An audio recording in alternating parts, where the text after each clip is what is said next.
और गांव में उस रात कुदरत का कहर टूट रहा था। आसमान में बिजली ऐसे कड़क रही थी जैसे कोई विशाल पर्वत टूट कर गिर रहा हो। बारिश की बूंदें जमीन पर नहीं बल्कि किसी सैलाब की तरह बरस रही थी। गांव के बाहरी छोर पर बनी एक छोटी सी फूस की कुटिया के भीतर 3 दोस्त रितेश, सत्यम और सोनू कोने में रखी एक पुरानी लालटेन की मध्यम रोशनी उनके चेहरों पर नाच रही थी।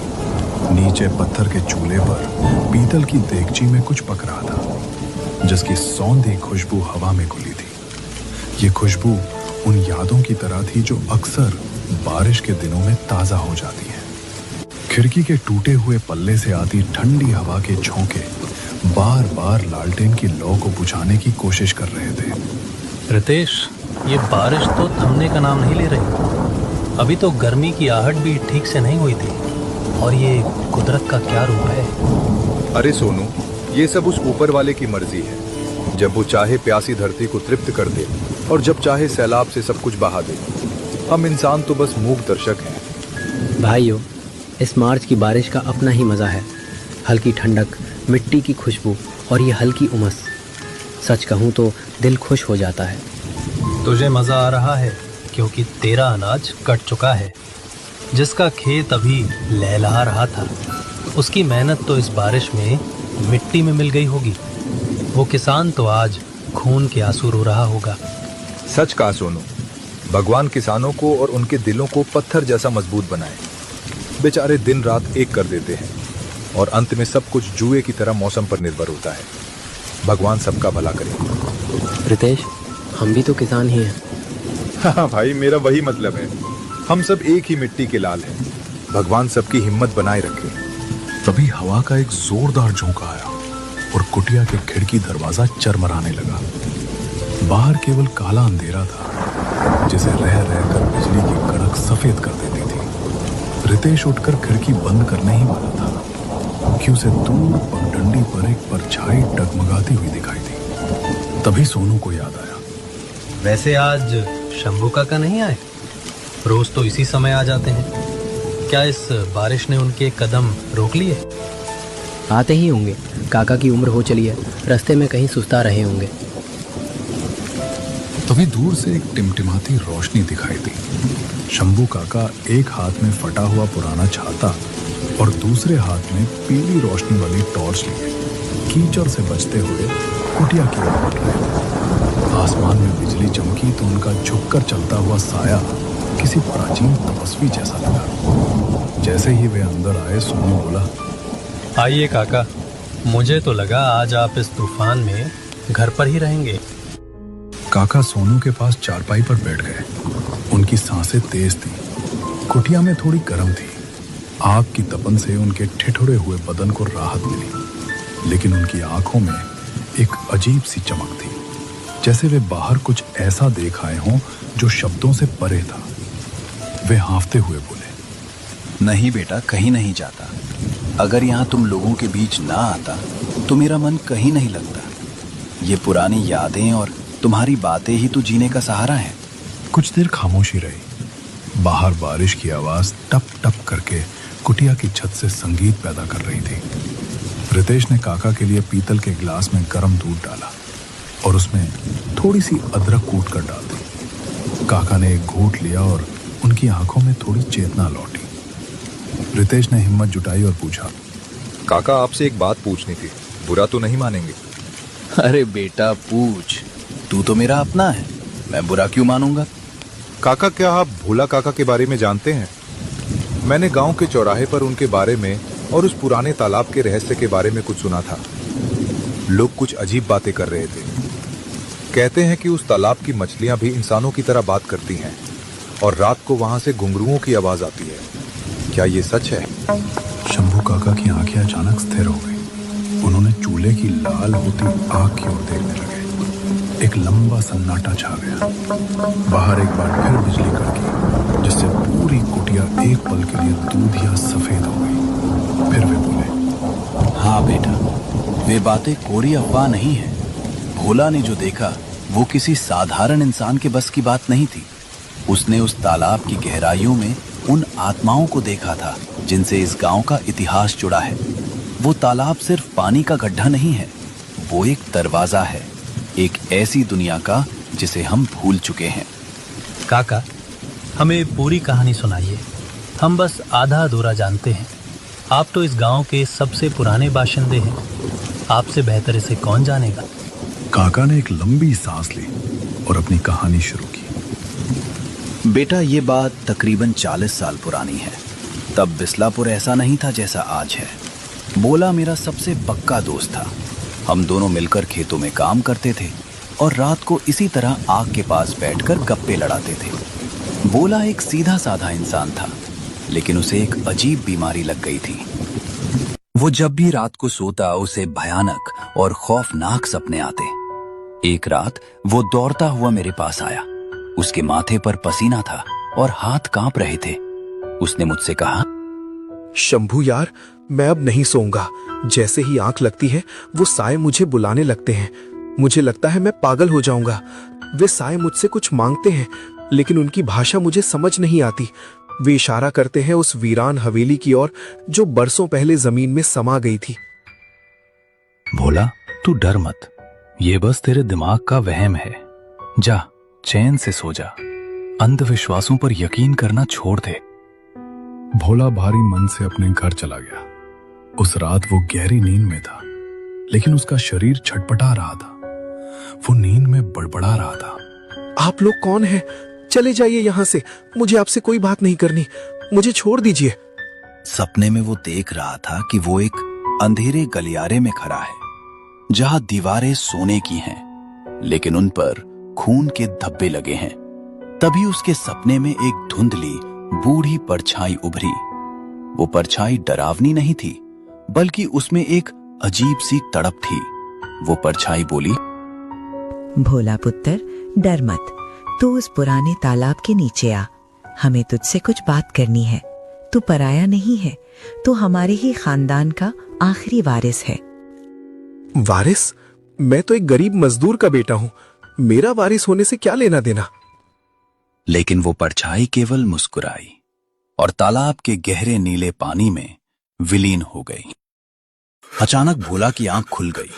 वो पसीने से तरबतर था।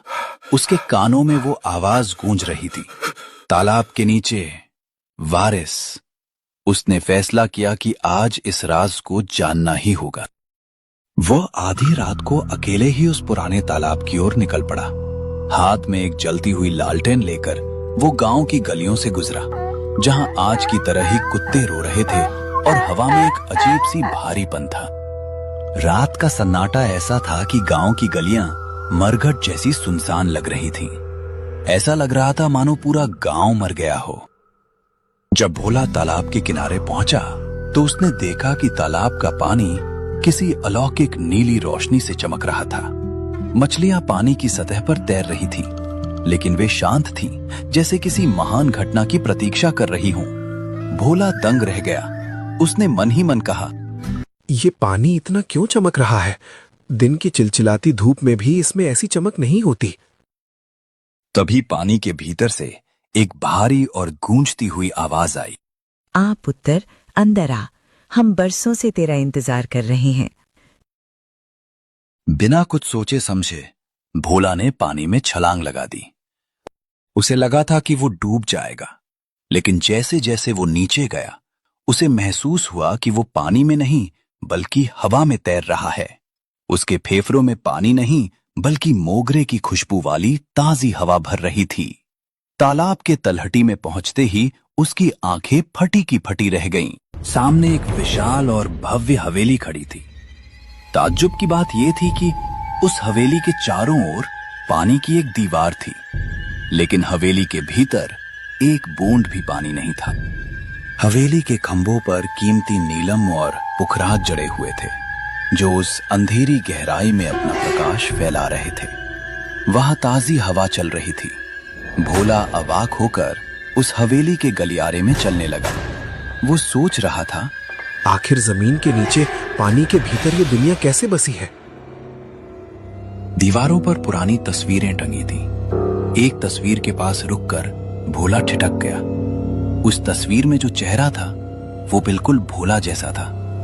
बस उसकी वेशभूषा किसी राजकुमार जैसी थी। उसके गले में मोतियों की माला थी और सिर पर रेशमी पगड़ी। जैसे ही वह मुख्य हॉल में पहुंचा, उसे एक बूढ़े आदमी की आवाज सुनाई दी। आ गया पुत्र। कौन है? सामने आओ।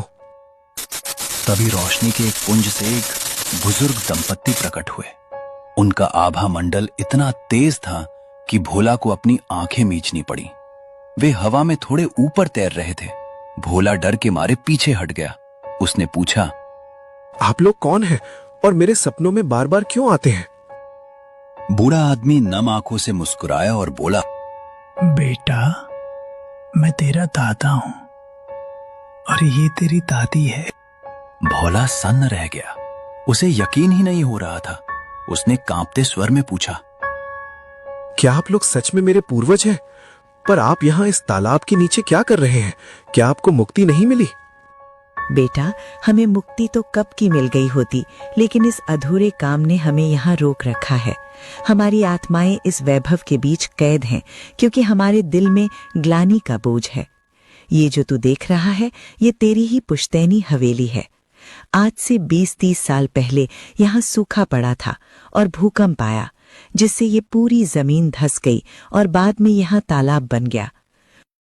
दादी, अगर हम इतने अमीर थे तो आज मेरे माता पिता और मैं इतनी गरीबी में क्यों जी रहे हैं? हमें 2 वक्त की रोटी के लिए भी तरसना पड़ता है। मेरे पिता ने पूरी उम्र दूसरों के खेतों में पसीना बहाया है और मेरी माँ पुराने कपड़ों को सी सी कर गुजारा कर। दादा की आंखों से आंसू गिर पड़े। उन्होंने कहा, पुत्र, ये सब मेरी एक जिद और गलती का नतीजा है। तेरे पिता ने जब तेरी मां से शादी की थी तो मुझे वो रिश्ता पसंद नहीं था। तेरी मां एक गरीब लेकिन स्वाभिमानी किसान की बेटी थी। मेरे एक तथाकथित मित्र जगन्नाथ ने मेरे कान भर दिए थे कि तेरी मां कुलक्षणी है। उस दोस्त की नजर मेरी जायदाद पर थी। उसने मुझे मेरे ही बेटे के खिलाफ भड़का दिया। मैंने गुस्से में आकर तेरे पिता को फूटी कौड़ी दिए बिना हवेली से निकाल दिया। जब वे घर से जा रहे थे तो बाहर मूसलाधार बारिश हो रही थी। मैंने उन्हें एक छाता तक नहीं दिया। मेरी दौलत ने मुझे अंधा कर दिया था। जगन्नाथ ने बाद में मुझे भी धोखा दिया और इस हवेली के कागजात हड़पने की कोशिश की, लेकिन तभी कुदरत का कहर टूटा और ये पूरी हवेली जमीन में समा गई। उसी दिन से तेरे दादा का मन बोझिल रहने लगा। अपनी गलती सुधारने से पहले ही ये प्राकृतिक आपदा आ गई और हम इसी हवेली में दफन हो गए। हमारी आत्माएं तब तक भटकती रहती जब तक हम तुझ तक ये सच नहीं पहुंचा देते। अब जा बेटा, तेरे माँ और बाप तुझे ढूंढ रहे होंगे। मेरी तरफ से अपने पिता से माफी मांगना। कहना कि उनका पिता अपनी गलती पर शर्मिंदा था। ये जो तूने आज देखा है, इसे एक सपना मत समझना। ये हकीकत है जो तेरी तकदीर बदलेगी। भोला जाने लगा तभी दादा ने उसे आवाज दी, पुत्र, एक बात याद रखना। अपने खेत के पास जो पुरानी भूसे वाली कुटिया है, जहां कभी हमारा पुराना अन्न भंडार हुआ करता था, उसके उत्तर दिशा के कोने को 5 फीट खोदना। वहां मैंने तेरे लिए कुछ छोड़ा है जो तेरी गरीबी मिटा देगा। भोला जैसे ही तालाब से बाहर निकला, वो पूरी तरह सूखा था, मानो वो पानी में गया ही ना हो। वो भागता हुआ घर पहुंचा। उसके माता पिता जाग चुके थे और उसे न पाकर परेशान थे। माँ चिल्लाई, भोला, कहाँ गया था इतनी रात को? हम कितना डर गए थे। भोला ने हाफते हुए सब कुछ बताया। उसने बताया कि कैसे वो तालाब के नीचे गया, कैसे दादा दादी से मिला और कैसे दादा ने माफी मांगी है। भोला के पिता, जो अब बूढ़े हो चुके थे, उनकी आंखों से झरझर आंसू बहने लगे। उन्होंने कहा, बेटा, मुझे हमेशा से पता था कि मेरे बाबूजी किसी के बहकावे में आ गए थे। मैंने और तेरी माँ ने उन्हें उसी दिन माफ कर दिया था जब हम घर से निकले थे। औलाद कभी अपने माँ बाप से लंबे समय तक दुखी नहीं रह सकती। रिश्ते दौलत से नहीं, दिल से बनते हैं। फिर पूरा परिवार उस पुरानी भूसे वाली कुटिया के पास पहुंचा। भोला ने फावड़ा उठाया और खुदाई शुरू की। ठीक 5 फीट नीचे उसे एक पुराना लकड़ी का संदूक मिला। जब उसे खोला गया तो सबकी आंखें चौंधिया गईं। उसमें सोने के जेवर, अशर्फियां और कीमती जवाहरात भरे हुए थे। लेकिन सबसे ऊपर एक पत्र था जिसमें लिखा था, मेरे बेटे, मुझे माफ करना। ये धन केवल तुम्हारी सुख सुविधा के लिए नहीं, बल्कि इस गांव की सेवा के लिए है। शंभू काका ने खत्म की। तीनों की आंखों में आंसू थे। काका बोले, बेटा, इसीलिए आज तुम देखते हो कि भोला इस गांव का सबसे बड़ा सेठ है। उसकी शहर में कई दुकानें हैं और वो बहुत दान पुण्य करता है। उसने गांव में स्कूल खुलवाए, अस्पताल बनवाए और हर साल निर्धन कन्याओं का विवाह करवाता है। काका, आज आपने हमें सिर्फ कहानी नहीं सुनाई, बल्कि ये सिखाया कि माफ़ी और सच की ताकत क्या होती है। इंसान के कर्म ही उसे पाताल में गिराते हैं और पश्चाताप ही उसे मुक्ति दिलाता है।